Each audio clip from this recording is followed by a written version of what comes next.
Usivuke mipaka ukawa mwenye maringo na majivuno. La tafrah, inna Allaha la yuhibbu alfarihin. Allah hapendi watu wanaojivuna. Allah hapendi watu wenye kutakabbar. La tafrah. Furaha, ndugu zangu, Allah hajakataza furaha katika misingi ya kisheria, lakini furaha ya majivuno, ya kujigamba, ya kujiona kwamba wewe ndiyo wewe, Allah hapendi. Wabtaghi fima ataka Allah dara al-akhirah. Ewe Qarun, katika neema ile alokupa Mola wako iwe ni sehemu ya msaada wako wewe, msaada ambao wakusaidia ili upate akhira yako. Hii mali ambayo Allah amekuruzuku sio kwa sababu ya ujanja wako hata kidogo, sio kwa sababu ya akili yako, sio kwa sababu ya ushujaa wako. Wako wangapi madhaifu wako kwenye viti wanamiliki mali na wamewaajiri watu wenye nguvu, kwa sababu mali haiji kwa nguvu. Wako watu wangapi hata darasa la 7 hawajamaliza, lakini wameajiri maprofesa wa kuendeshea biashara zao, wanalipwa mishahara.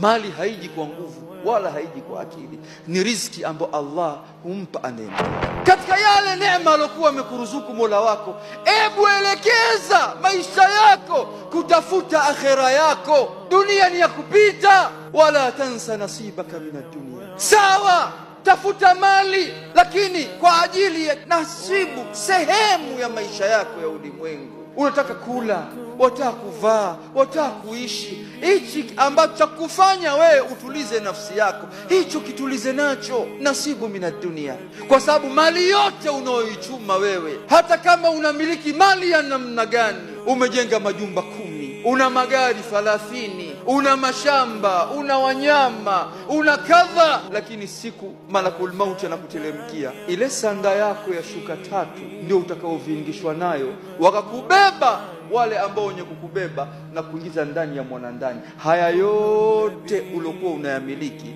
sio ya kwako tena, ya watu unaoacha nyuma yako, ambao kwa kutarajia wayatumie katika misingi ya kheri. Wala tansa nasibaka minad dunya, usisahau sehemu yako katika maisha ya dunia, lakini wa ahsin kama ahsana Allahu ilaika. Ewe Qarun, wa ahsin kama ahsana Allahu ilaika. Ebu fanya wema basi kwa ndugu zako, jamaa zako, watu wako unaoishi nao. Wa ahsin kama ahsana Allahu ilaika.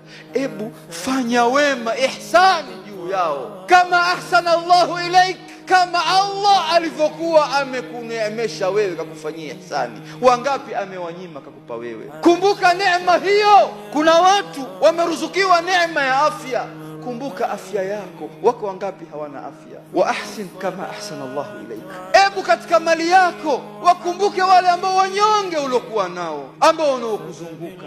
Wa ahsin kama ahsana Allahu ilaika. Wala tabghi alfasada fil ardh.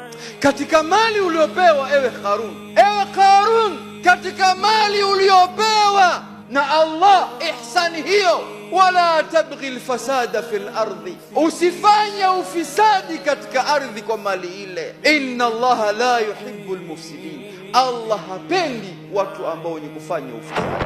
Neema aliyokuruzuku Allah usiitumie kufanya ufisadi. Ndugu yangu, si Qarun, mimi na wewe, neema alizoturuzuku Allah, kuna wengi Allah hakuwaruzuku. Kila alichokuruzuku Allah usikitumie kumwasi Allah subhanahu wa ta'ala.